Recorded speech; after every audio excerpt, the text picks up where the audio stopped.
Budget बहसको यो विशेष संवादमा यहाँलाई पुनः स्वागत छ र अहिले हामी कुराकानी गरिरहेको छौँ अर्थविद डाक्टर जनकराज शाहसँग। डाक्टर साहब नमस्कार, स्वागत छ तपाईँलाई यो कार्यक्रममा। नमस्ते। नमस्ते, धन्यवाद। डाक्टर साहब एकपटक फेरि अर्थतन्त्र ठप्प रहेको अवस्थामा छ, निषेधाज्ञा छ, सबै कुरा बन्द छन्, यातायात, उद्योग धन्दा, कल कारखाना सबै। यसले देशको सम्पूर्ण यो अर्थतन्त्रमा के असर पार्छ जस्तो लाग्छ?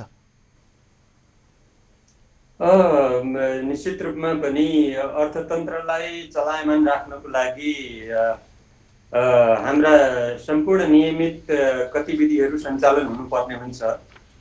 निश्चित पनि यो निषेधाज्ञाले जसरी हाम्रो मुभमेन्ट अहिले चाहिँ पुरै रोकिएको छ र हाम्रा सम्पूर्ण आर्थिक क्रियाकलापहरू ठप्प अवस्थामा रहेका छन् र अर्कोतिर हामीलाई चाहिँ कोभिड महामारीले अर्को प्रकारको पीडा थपिरहेको अवस्थामा आफन्तजन गुमाउनु पर्ने पीडा थपिरहेको अवस्था छ र जनताको शक्ति र मान्छेहरूको क्रय शक्ति घटेर र बचतको स्तर पनि घटेर जनजीवनमा जनताहरूको क्रय शक्ति चाहिँ घटिरहेको अवस्थामा निश्चित रूपमा पनि यसले हाम्रो अर्थतन्त्रमा नकारात्मक प्रभाव त पार्ने नै भयो। सहज मुभमेन्ट भएन भने, सहज रूपमा आर्थिक क्रियाकलापहरू सञ्चालन गर्न सकिएन भने निश्चित रूपमा पनि अर्थतन्त्रको चाहिँ कुल गृहस्थ उत्पादनको स्तरलाई र भ्यालु एडिसनको स्तरलाई चाहिँ यसले त नकारात्मक रूपमा नै असर पार्छ नि। के अरे अब श्रमको रूपमा पनि अहिले जुन श्रम उत्पादनशील कार्यमा लाग्नु पर्थ्यो त्यो श्रम अहिले सबै ठप्प रूपमा रहेको अवस्थामा निश्चित रूपमा पनि यसले राष्ट्रकै उत्पादन स्तर अथवा राष्ट्रिय उत्पादन स्तरलाई नै यसले चाहिँ नकारात्मक असर त पारिहाल्छ नि। गत वर्ष त्यही भएर गत वर्षको जुन ऋणात्मक जुन हाम्रो चाहिँ आर्थिक वृद्धि थियो र त्यो पनि बल्ल बल्ल रिकभरी हुन लागेको अवस्थामा थियो। तर यो पछिल्लो चरणमा 1 महिनादेखि जसरी चाहिँ यो निषेधाज्ञा भएर हामी बन्दाबन्दीको अवस्थामा छौँ, यसले निश्चित रूपमा पनि हाम्रो चाहिँ जुन 4% को आर्थिक वृद्धि करिब करिब पुग्ने आकलन गरिएको छ त्यो पनि प्राप्त हुने हो कि होइन भन्ने किसिमको सम्भावना चाहिँ देखिएको छ। अब यो जुन अहिले निषेधाज्ञा जारी गरिएको छ यो कहिलेसम्म, यो अहिले नै भन्न सकिन्न, अनिश्चित नै छ, किनकि लगातार यो बढाइदै गएको छ। यसरी नै लम्बियो भने, हुन त गत वर्ष पनि हामी 5 महिनाको लकडाउन हामी हेऱ्यौँ, सहयौँ र त्यसपछि बिस्तारै अर्थतन्त्र चल्नै खोजिरहेको थियो, तर फेरि चाहिँ यो कोरोनाको दोस्रो लहर आयो है। यो अहिलेको निषेधाज्ञा यसरी नै 1-2 महिना अझै लम्बियो भने यसले चाहिँ के असर पार्ला? हैन, यो निषेधाज्ञाले त निश्चित रूपमा नै असर पारिरहेको छ।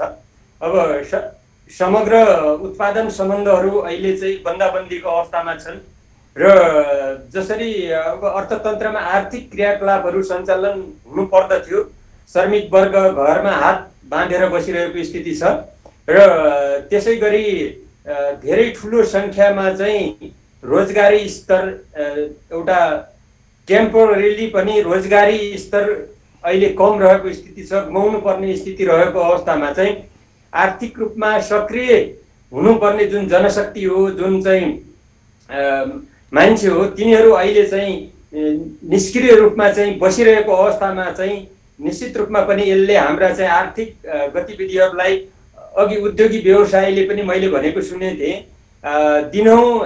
प्रतिदिन हाम्रो राष्ट्रिय गृहस्थ उत्पादनमा यसले ठुलो मात्रामा अरबौं स्केलमा चाहिँ यसले दैनिक रूपमा चाहिँ प्रभाव पारिरहेको स्थिति छ। रोजगारीको स्तर चाहिँ एक प्रकारले खस्किएको छ र इन्टरमिडिएट भएको स्थिति छ भनौँ न रोजगारीको स्तर चाहिँ। र अर्को कुरो उद्योग धन्दा लगायत तपाईको पर्यटन व्यवसाय पुरै एक प्रकारले चाहिँ ठप्प भएको स्थितिमा अब हामीले यो कोरोनाको महामारीको एउटा चाहिँ रोकथाममूलक एउटा उपायको रूपमा चाहिँ हामीले चाहिँ लकडाउन अथवा निषेधाज्ञालाई मात्र लिँदा लामो समयसम्म यसले नकारात्मक असर पार्न सक्ने सम्भावना रहन सक्छ र जनस्तरमा पनि एउटा आक्रोशको परिस्थिति सिर्जना गर्न सक्ने हुनुपर्छ। त्यो भएको हुनाले राज्यले यसको सँगसँगै अरू तयारीहरू पनि गर्नुपर्ने हुन्छ। जस्तो हामीले चाहिँ रोकथाममूलक चाहिँ अरू कार्यहरू के हुन सक्छन्, उपचारात्मक के हुन सक्छन् र जनस्वास्थ्यसँग सम्बन्धित यो कोरोनालाई चाहिँ हामीले चाहिँ परास्त गर्न सक्ने उपायहरू के हुन सक्छन् भन्नेतर्फ पनि सँगसँगै ध्यान दिनुपर्ने हुन्छ। र यो निषेधाज्ञाको समयमा त्यसको तयारी राज्यले गर्नुपर्दछ र त्यसको प्रमुख पहिलो तयारी भनेको अब संसारमा कोरोना विरुद्धको भ्याक्सिन पनि निस्किसकेको अवस्थामा र हामीले पनि आंशिक रूपमा केही दाता मुलुकहरूले हामीलाई चाहिँ भ्याक्सिन उपलब्ध गराएर केही भ्याक्सिन पनि लगाइसकेको अवस्थामा चाहिँ अब भ्याक्सिन लगाउन योग्य सम्पूर्ण जनसङ्ख्यालाई चाहिँ जनतालाई चाहिँ राज्यले भ्याक्सिन दिने उपायतिर चाहिँ तुरुन्तै सोच्नुपर्ने हुन्छ। यसमा ढिला गरिनु हुँदैन। त्यो भएको हुँदा यो खाली चाहिँ जनतालाई निष्क्रिय बनाउने र घरमा थन्क्याउने र आफ्नो राजनीतिक अभिष्ट पुरा गर्ने अभिष्ट वास्तवमा राज्यले लिनु हुँदैन। र यो बन्दाबन्दीको अवस्थामा चाहिँ राज्यले निश्चित रूपमा केही तयारी गरेर चाहिँ जनतालाई चाहिँ अब छोटो समयमा चाहिँ खोप उपलब्ध गराउनेतिर चाहिँ राज्यले सोच्नुपर्ने स्थिति देखिन्छ। हामी अहिले बजेटको पूर्व सन्ध्यामा छौँ। के अपेक्षा गर्नुभएको छ? कस्तो बजेट आउला जस्तो सोच्नु भएको छ? हैन, मेरो त यो बजेटप्रति कुनै अपेक्षा पनि छैन। किनभने अहिलेको सरकारको सैद्धान्तिक, राजनीतिक र वैधानिक धरातल एकदमै कमजोर छ। करिब 2/3 सरकार अहिले अल्पमतको सरकारमा चाहिँ रूपान्तरण भएको स्थिति छ र यो सरकारले कुनै पनि सरोकारवालाको चाहिँ सहयोग प्राप्त गरेको छैन। अहिले हेर्नुहोस्, यही बजेटको सन्दर्भमा पनि सम्पूर्ण राजनीतिक दलहरू एकातिर छन् र सरकारमा बहाल रहेको जुन राजनीतिक पार्टी हो त्यो राजनीतिक पार्टी पनि विभाजनको चाहिँ एउटा चाहिँ चरणमा चाहिँ रहेको स्थिति छ। यस्तो अवस्थामा चाहिँ एकमना तरिकाले यो सैद्धान्तिक, राजनीतिक र वैधानिक धरातल गुमाएको चाहिँ सरकारले कस्तो बजेट ल्याउला र त्यो ल्याएको बजेटको कार्यान्वयन कसरी गर्न सक्ला भन्ने सन्दर्भमा चाहिँ म चाहिँ ढुक्क छैन, म धेरै आशावादी छैन। त्यसैले यो बजेट अब यस्तो हुनुपर्छ, कस्तो हुनुपर्छ भनेर छलफल गर्नुभन्दा पनि सरकार संवादमा आउनुपर्छ। अब यो राज्य संवादमा आउनुपर्छ राजनीतिक पार्टीहरूसँग र थुप्रै सरोकारवालाहरूसँग र यो यो बजेट जुन राज्य सञ्चालनका लागि आवश्यक पर्ने आधारभूत कुराहरू र कोभिडसँग चाहिँ हामीले चाहिँ लड्ने सवालमा, कोभिडलाई परास्त गर्ने सवालमा जनस्वास्थ्यका हिसाबले चाहिँ हामीले गर्नुपर्ने आधारभूत कुराहरू के हुन् र यसरी यो लकडाउनको कारणले र निषेधाज्ञाको कारणले ठिला परेको अर्थतन्त्रलाई जगेर्ना गर्नको लागि न्यूनतम रूपमा चाहिँ हामीले के गर्नुपर्छ भन्ने सन्दर्भमा चाहिँ एउटा साझा सहमति वास्तवमा यो सरकारले गर्नुपर्ने आवश्यकता छ। एकल काटे तरिकाले हौसिएर जथाभावी बजेट ल्याउने, वितरणमुखी बजेट ल्याउने, निर्वाचनमुखी बजेट ल्याउने यदि कुरा यो सरकारले सोचेको छ भने त्यो विश्वसनीय पनि हुँदैन, वित्तीय अनुशासनका हिसाबले पनि त्यो ठिक हुँदैन र नैतिकताका हिसाबले पनि त्यो ठिक हुँदैन, वैधानिकताका हिसाबले पनि त्यो ठिक हुँदैन, सैद्धान्तिक हिसाबले पनि त्यो ठिक हुँदैन र राजनीतिक हिसाबले पनि त्यो ठिक हुँदैन। विगतमा हामीले थुप्रै इतिहास हेरेका छौँ। बजेट ल्याउँदाखेरि प्राय जसो सबै राजनीतिक दलहरूमा एक प्रकारको राष्ट्रिय सहमति भएको अवस्था हामीले पाउँछौँ र विभिन्न समयमा चाहिँ काम चलाउ बजेटहरू र अन्तरिम बजेटहरू आउने प्रचलन पनि रहेको छ। त्यसैले मैले अघि एउटा कुरो भनेको थिएँ, यो सरकारले वैधानिक र राजनीतिक र सैद्धान्तिक धरातल गुमाइसकेको हुँदा अब 15 गते नै बजेट ल्याउनु पर्छ भन्ने जरुरी छैन। असाढ 15 गते भोलि हो, भोलि नै बजेट ल्याइरहनु पर्छ भन्ने जरुरी छैन। किनभने हामीसँग अझै 1.5 महिनाको अवधि छ। असाढसम्म चालु वर्षकै बजेटबाट हामीले चाहिँ खर्च गर्न सक्छौँ अथवा हाम्रा क्रियाकलापहरू, विकास क्रियाकलापहरू सञ्चालन गर्न सक्छौँ। त्यो भएको हुँदा हामीलाई तर संविधानमा त एउटा व्यवस्था गरिएको छ कि जेठ 15 गते ल्याउनै पर्ने भनेर। संवैधानिक व्यवस्था अनुसार त हाम्रो संसदीय जुन एउटा चाहिँ आर्थिक कार्य प्रणालीले के भन्छ त भन्दाखेरि संसदको संयुक्त बैठकमा चाहिँ अर्थमन्त्रीले बजेट पाठ गर्नुपर्ने, बजेट ल्याउनु पर्ने हो। तर त्यो अवस्था अहिले छैन। प्रतिनिधि सभा विघटित अवस्थामा रहेको हुँदा जेठ 15 को जुन एउटा चाहिँ व्यवस्था छ, संवैधानिक व्यवस्था, बजेट ल्याउनु पर्ने, त्यो 15 गते हामीले बजेट ल्याइरहनु पर्ने आवश्यकता चाहिँ देखिँदैन।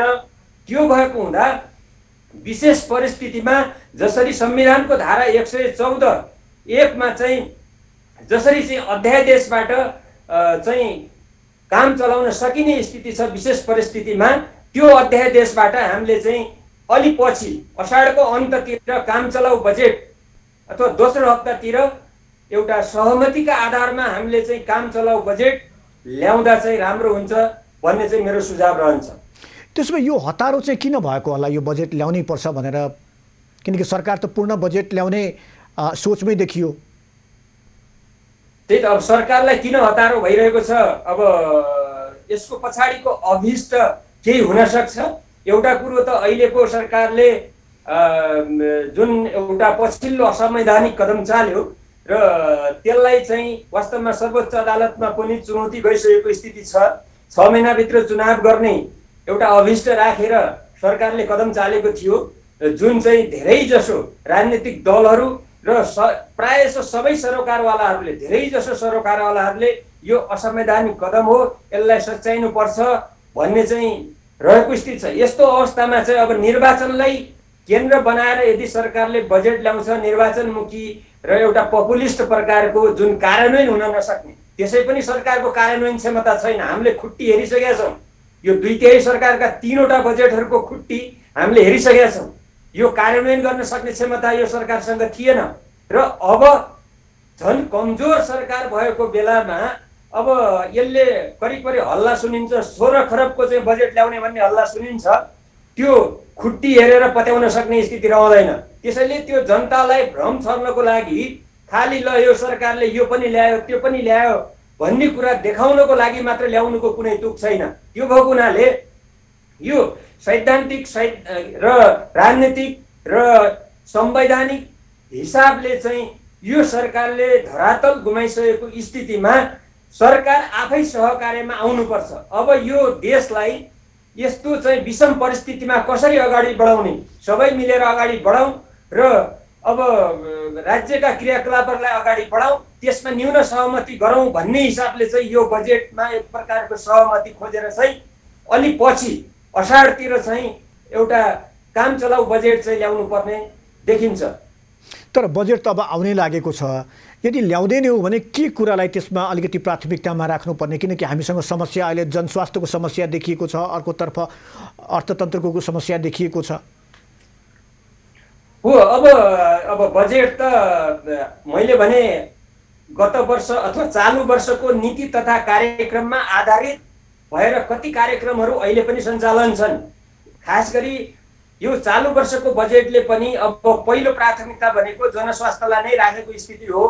अब जनस्वास्थ्यमा खास गरी कोरोना विरुद्धको चाहिँ जुन एउटा चाहिँ अभियान हो, त्यसलाई रोकथाममूलक, त्यसलाई चाहिँ उपचारात्मक र स्वास्थ्य पूर्वाधारहरू चाहिँ निर्माण गर्ने भन्ने सन्दर्भमा जसरी बजेट ल्याइएको थियो त्यसको कार्यान्वयनको स्तर एकदमै चाहिँ निम्न रहेको अवस्थामा चाहिँ बरु त्यसकै कार्यान्वयनमा यो 1.5 महिना हामीले जोड दिँदाखेरि धेरै कुराहरू हामीले उपलब्धि गर्न सक्छौँ जस्तो लाग्छ।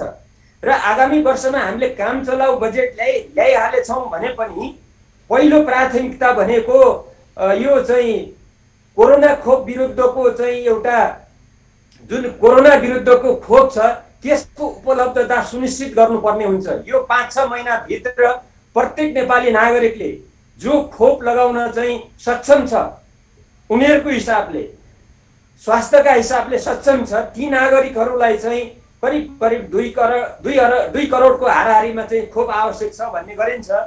ती नागरिकहरूलाई खोपबाट सुनिश्चित गर्नको लागि बजेट व्यवस्था गर्दा, काम चलाउ बजेट व्यवस्था गर्दा राम्रो हुन्छ र यसमा कसैको पनि असहमति रहँदैन, यसमा सबैको सहमति हुन सक्छ।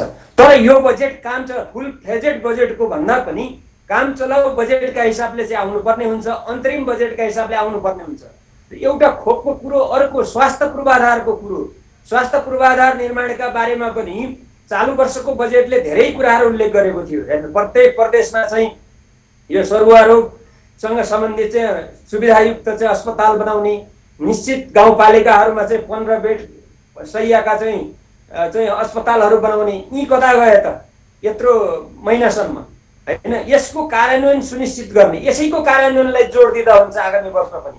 नयाँ बजेट के अरे नयाँ कार्यक्रम ल्याइरहन जरुरी छैन। त्यसैले स्वास्थ्य क्षेत्रको पूर्वाधारमा चाहिँ खास गरी अनि त्यसको सँगसँगै स्वास्थ्य सामग्रीहरूको उपलब्धता, भेन्टिलेटर, आइसियु र त्यसका साथसाथै त्यति मात्र होइन, जनशक्तिको परिचालन एउटा अप्टिमाइजेसन कसरी गर्न सकिन्छ, सुविधा र स्वास्थ्य कर्मीहरूलाई सुरक्षा कसरी बढाउन सकिन्छ भन्ने सन्दर्भमा आगामी वर्षको अन्तरिम बजेट अथवा काम चलाउ बजेटले ध्यान दिनुपर्ने हुन्छ भने चालु वर्षका नीति तथा कार्यक्रममा आधारित भएर खास गरी नयाँ आयोजनाहरू भन्दा पनि राष्ट्रिय गौरवका जुन आयोजना अलरेडी हामीले चाहिँ निर्देशित गरिसकेका छौँ त्यस्ता राष्ट्रिय गौरवका आयोजनाहरूलाई केही हदसम्म स्रोत सुनिश्चित हुने र त्यसको कार्यान्वयन सुनिश्चित हुनेतर्फ चाहिँ यो बजेटले ध्यान दिनुपर्ने हुन्छ। यसरी चाहिँ अरू नयाँ कार्यक्रमहरूतिर यो बजेटले सोचिरहन जरुरी छैन जस्तो लाग्छ मलाई चाहिँ। तर बाहिर त सामाजिक सुरक्षा भत्ता बढाउने, वृद्ध भत्ता बढाउने, कर्मचारीको तलब बढाउने जस्ता कुराहरू पनि बाहिर आइरहेको छ हैन। त्यो अहिलेको समयमा समय सान्दर्भिक छैन हैन, किनभने यहाँ जनताको स्वास्थ्य, जनतालाई बचाउनु पर्ने कुरा छ। अनावश्यक रूपमा जुन विगतमा चाहिँ सांसद विकास कोषसँग सम्बन्धित चाहिँ अरबौं रकम लगायत अहिले पनि अब सामाजिक सुरक्षामा, अघि मैले एउटा चाहिँ विद्वान मित्रको कुरा सुन्दै थिएँ, सामाजिक सुरक्षामा अब जम्मा चाहिँ 18 लाखलाई केन्द्रित गरेर सामाजिक सुरक्षा वृद्धि गर्नुभन्दा चाहिँ जुन अहिले कोभिड महामारीको चाहिँ पीडाबाट, जुन निषेधाज्ञाबाट, लकडाउनबाट चाहिँ विस्थापित भएको जुन वर्ग छ, जो रोजीरोटीको समस्यामा छ, जो चाहिँ पुनर्स्थापनको समस्यामा छ, त्यस्ता वर्गलाई अहिले बढी ध्यान दिनुपर्छ। जसले 1 रुपैयाँ पनि राज्यबाट अहिले प्राप्त गर्न सकेको छैन सामाजिक सुरक्षाका हिसाबले, सामाजिक सुरक्षा कोषमा सहभागी भएको पीडित मान्छेले पनि अहिले पाउन सकेको स्थिति छैन।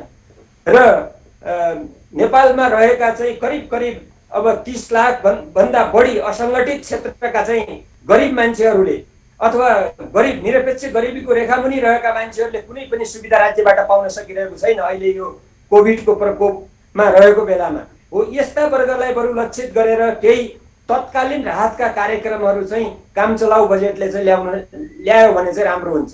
हामीले जनस्वास्थ्यको बारेमा कुरो गऱ्यौँ, यो अर्कातर्फ हामी हेर्छौँ अर्थतन्त्रकै कुरा गरौँ। अर्थतन्त्र नै लगभग ठप्पको अवस्थामा रहेको छ। यसलाई चलायमान बनाउन चाहिँ के गर्नु पर्ला, यो बजेटले चाहिँ के गर्नु पर्ला?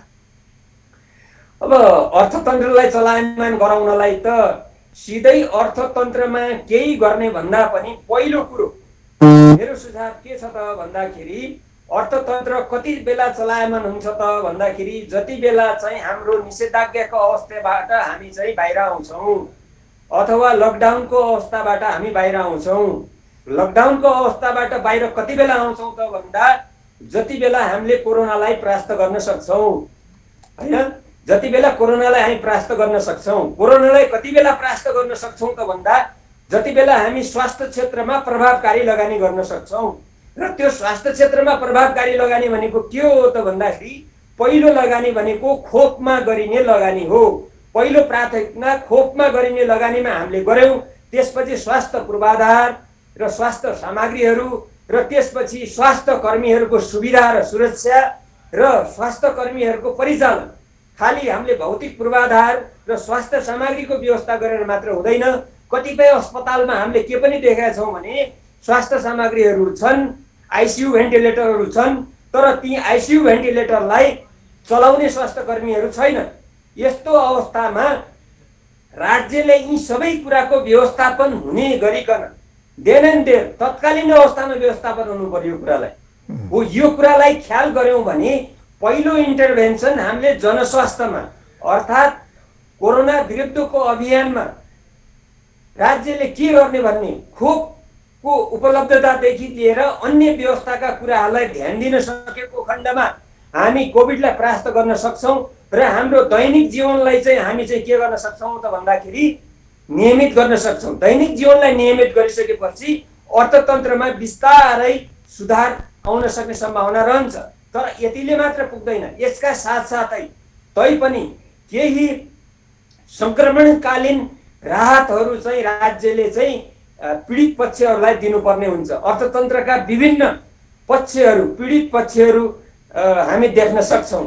जस्तो एउटा त सामान्य जनजीवन छ, सामान्य जनजीवनमा पनि श्रमिक वर्ग, गरिबीको निरपेक्ष गरिबीको रेखामुनि रहेको जुन वर्ग छ त्यो वर्गलाई एड्रेस गर्न सक्ने न्यूनतम कुराहरू राज्यले सुनिश्चित गर्नुपर्छ। त्यसपछि व्यावसायिक क्षेत्रमा, विभिन्न व्यावसायिक क्षेत्रमा, खास गरी पछिल्लो चरणमा चाहिँ निकै प्रभावित भएको पर्यटन क्षेत्र जुन ध्वस्त भएको छ, होटल व्यवसायिक क्षेत्र, सेवा क्षेत्र, यो क्षेत्रलाई रिभाइभ गर्नको लागि पनि यो क्षेत्रको पनि स्तरीकरण गरेर, क्षयको स्तरीकरण गरेर यसलाई तत्कालीन रूपमा के राहत दिन सकिन्छ भन्ने सन्दर्भमा चाहिँ यो पनि काम चलाउ बजेटले चाहिँ केही हदसम्म चाहिँ एड्रेस गर्न सक्छ भने अर्को चाहिँ अर्थतन्त्रका विभिन्न आयामहरू, विभिन्न क्षेत्रहरूमा यसले पारेको प्रभाव मूल्याङ्कन अलि लामो समयसम्म पछि बरु प्रभाव मूल्याङ्कन के छ त भन्ने कुराको मूल्याङ्कन चाहिँ यो अन्तरिम बजेटमा चाहिँ गरिनुपर्छ। किनभने कोभिडले नेपालको अर्थतन्त्रमा कति गहिराइमा प्रभाव पारेको छ भन्ने कुराको मूल्याङ्कन, सठिक मूल्याङ्कन यद्यपि भएको स्थिति छैन। त्यसैले यो प्रभाव मूल्याङ्कनलाई पनि वास्तवमा चाहिँ ध्यान दिनुपर्ने हुन्छ। यति भयो भने यो अर्थतन्त्रलाई एकैचोटि हामीले भिसेपमा रिभाइभ गर्न त नसके पनि यसलाई बिस्तारै रिभाइभ गर्न सक्ने अवस्थामा चाहिँ हामी पुग्न सक्छौँ। यो राहत र सहुलियतको कुरा हामीले गऱ्यौँ। राहत र सहुलियतका विभिन्न प्याकेजहरू त गत वर्ष पनि आएकै थिए, तर कार्यान्वयनमा चाहिँ एकदमै त्यो जुन लक्षित वर्गले पाउनुपर्ने थियो त्यो वर्गले पाउनै सकेनन्। फेरि यसपालि त्यस्तो सहुलियत प्याकेजहरू आउला, केही व्यवसायी, केही उद्योगीहरूलाई त्यसले चाहिँ ठिक छ, उनीहरूले त्यसको लाभ उठाउन सक्लान्, तर लक्षित वर्ग त अझै पनि पुग्न सकिरहेका छैनन्। एकदम सही हो तपाईँले भन्नुभएको। मैले त्यति आवाज क्लियर नबुझे तापनि कार्यान्वयनको सवालमा जति पनि अब राहत प्याकेजहरू, पुनरुत्थानका कार्यक्रमहरू जुन चालु वर्षको आर्थिक बजेटमा र मौद्रिक नीति मार्फत ल्याइएको थियो, तर त्यसको कार्यान्वयनको स्तर भने धेरै निराशाजनक रहेको स्थिति देखिन्छ। यो सबै स्टेक होल्डरहरूले, तपाईँ हामीले देखेको र इभन सरकारले र अब राष्ट्र ब्याङ्कले पनि स्वीकारोक्ति गरेको विषय हो। अब नेपालको बजेट प्रणालीको चाहिँ यो दीर्घ रोग नै के हो त भन्दाखेरि कार्यान्वयनको। अब अहिले त अब हामीले के कार्यान्वयनको आशा गर्नु, किनभने यो कमजोर धरातलमा सैद्धान्तिक, राजनीतिक र संवैधानिक हिसाबले कमजोर धरातलमा उभिएको सरकार छ। यो सरकारको कार्यान्वयनको खुट्टी त अब अहिले पुग्ने स्थिति देखिँदैन र विगतमा 3टा बजेट हेऱ्यौँ तैपनि कार्यान्वयनको स्थिति भनेको निकै नाजुक थियो। तपाईँ हामीले पनि विगतमा यो मिडियाहरूमा कार्यान्वयनकै सवालमा चाहिँ 20औं वर्षदेखि छलफल गर्दै आएका थियौँ र गत वर्ष पनि हामीले छलफल गरेका थियौँ र सरकारले घोषणा गरेका कार्यक्रमहरू किन कार्यान्वयन हुन सकिरहेका छैनन् भन्ने बारेमा। यसमा धेरै ठुलो एउटा संरचनागत परिवर्तनको आवश्यकता रहन्छ। त्यो राज्यको सरकारको एउटा ठुलो विल पावर यसमा चाहिँ देखिन्छ। विगतको वर्षमा पनि हामीले चाहिँ कार्यान्वयनलाई चाहिँ अलिकति सुदृढ गर्नको लागि सरकारले केही गर्छ कि भन्ने चाहिँ सोच राखेका थियौँ अथवा सुझाव पनि दिएका थियौँ, तर त्यो केही पनि गर्न सकेको स्थिति छैन। अहिले पनि हेर्ने हो भने विगतको जस्तै हेर्नुहोस्, आजसम्मको मितिमा 1-2 दिन अगाडिको आँकडा हेर्ने हो भने पुँजीगत खर्च हामीसँग धेरै सानो पुँजीगत खर्चको आकार छ। करिब संशोधित अनुमान अनुसार करिब 3 खरब 52 अरबको चाहिँ पुँजीगत खर्चको आकार हो। यो भनेको धेरै सानो हो। करिब 14 खरबको बजेटमा 3 खरब 3.5 खरबको चाहिँ पुँजीगत खर्चको बजेटको आकार भनेको सानो हो। त्यही पनि हामी खर्च गर्न सकिरहेका छैनौँ। अनि सरकारले ठुला विकास गर्यो भनिरहेछ, त्यो कहाँबाट विकास गर्यो त्यो नै अचम्म लाग्छ। अहिलेसम्म जम्मा 37% जतिको हाराहारीमा मात्रै पुँजीगत खर्च भएको छ। हेर्नुहोस् त, अब 1.5 महिना मात्रै बाँकी छ चालु वर्षको भने म्याक्सिमम अब हारालुस गरेर खर्च गर्दाखेरि, जताभावी खर्च गर्दाखेरि, वित्तीय अनुशासनको पराकाष्ठा नागेर खर्च गर्दाखेरि पनि अब 50-60% यो चाहिँ पुँजीगत खर्चको प्रतिशत पुग्ने हो कि होइन भन्ने चाहिँ एक प्रकारको चाहिँ स्थिति अहिले देखिएको स्थितिमा अब कार्यान्वयनका हिसाबले त हामी धेरै नै पछाडि छौँ। जहाँसम्म अब कोभिडलाई लक्ष्य गरेर पनि कतिपय पोलिसी लेन्डिङका कुराहरू र पुनर्कर्जाका कुराहरू र पुनरुत्थान प्याकेजका कुराहरू जति पनि घोषणा गरिए, केही अब फाइनान्सियल डिक्लेरेसनहरू पनि भए, बजेटबाट वित्तीय घोषणाहरू पनि भए भने केही मौद्रिक नीति मार्फत पनि घोषणा भएका कुराहरूको कार्यान्वयन स्तर हेर्ने हो भने त्यो एकदमै मार्जिनली मात्र चाहिँ कार्यान्वयन भएको स्थिति हामी देख्छौँ। सहर बजारमा टाठा बाठा ठुला उद्योगी व्यवसायहरूले चाहिँ त्यसबाट फाइदा लिएको स्थिति देखिन्छ।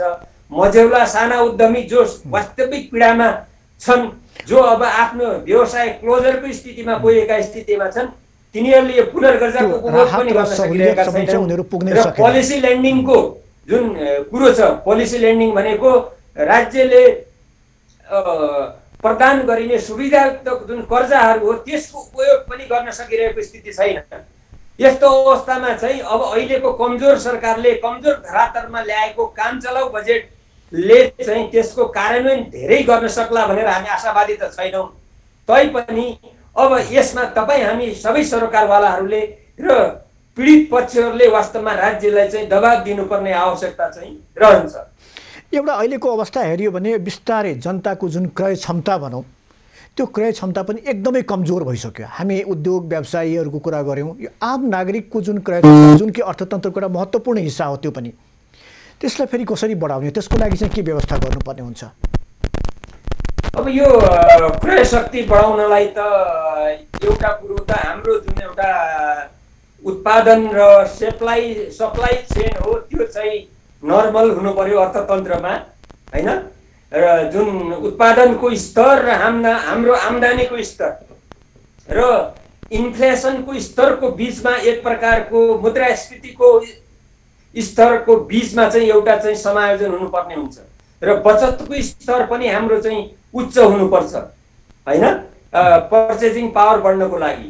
अब यहाँ के भइदियो त भन्दाखेरि जनताको खल्तीमा भनौँ न सप्लाई अफ मनी चाहिँ कम भयो र उत्पादनलाई एफोर्ड गर्न सक्ने क्षमता चाहिँ राज्यको भएन, के जनताको भएन।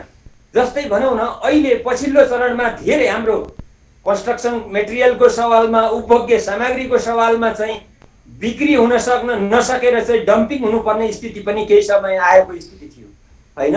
यस्तो अवस्था भनेको के हो त भन्दाखेरि जनताको आम्दानीको स्तर चाहिँ घट्ने, हाम्रो मुद्राको मूल्य चाहिँ घट्ने र एक प्रकारले भन्ने हो भने हाम्रो सेभिङको स्तर चाहिँ घट्ने। हेर्नुहोस् त, एक वर्ष भन्दा अघिको हाम्रो सेभिङको स्तर र अहिलेको सेभिङको स्तरमा चाहिँ निकै गिरावट आएको छ।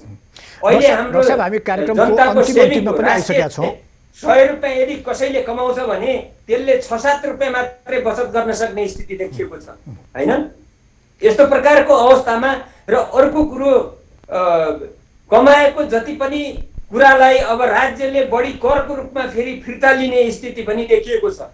यस्तो अवस्थामा अर्थतन्त्रका विभिन्न जुन इन्डिकेटरहरू हुन् जुन एक आपसमा सम्बन्धित हुन्छन्, मुद्रास्फीति, हाम्रो ग्रोथ माने इकोनोमीको ग्रोथ रेट, आर्थिक वृद्धि दर, हाम्रो बचत दर, हैन? र इन्फ्लेसन आदि र मुद्राको चाहिँ आपूर्ति आदि इत्यादि कुराहरूले चाहिँ हाम्रो पर्चेजिङ पावरलाई असर गर्ने भएको हुँदा यी समग्र कुराहरूमा एक प्रकारको चाहिँ सन्तुलन हामीले आर्थिक क्रियाकलाप मार्फत चाहिँ ल्याउन सक्नुपर्ने हुन्छ। त्यसको लागि राज्यले आफ्नो चाहिँ वित्तीय नीति र आफ्नो मौद्रिक नीति अनुसार कसरी यिनलाई सन्तुलनमा ल्याउन सकिन्छ भन्ने सन्दर्भमा चाहिँ केही उपायहरू चाहिँ अवलम्बन गर्नुपर्ने हुन्छ। हस् डाक्टर साहब, एबी न्युज खबरका दर्शकका लागि यहाँले दिनुभएको समय र संवादका लागि यहाँलाई धेरै धेरै धन्यवाद। धन्यवाद तपाईलाई पनि। हामी आज बजेट बहसमा हामीले कुरा गरिरहेका थियौँ अर्थविद डाक्टर जनकराज शाह र त्यस्तै हामीले कुराकानी गऱ्यौँ नेपाल चेम्बर अफ कमर्सका वरिष्ठ उपाध्यक्ष कमलेश कुमार अग्रवालसँग। बजेट बहसको यो संवाद हामी पुनः लिएर आउने नै छौँ। हस्त बजेट बहसको यो विशेष संवाद आजलाई यति नै। खबरभित्रको खबरका लागि हेर्दै रहनुहोला एबी न्युज खबर।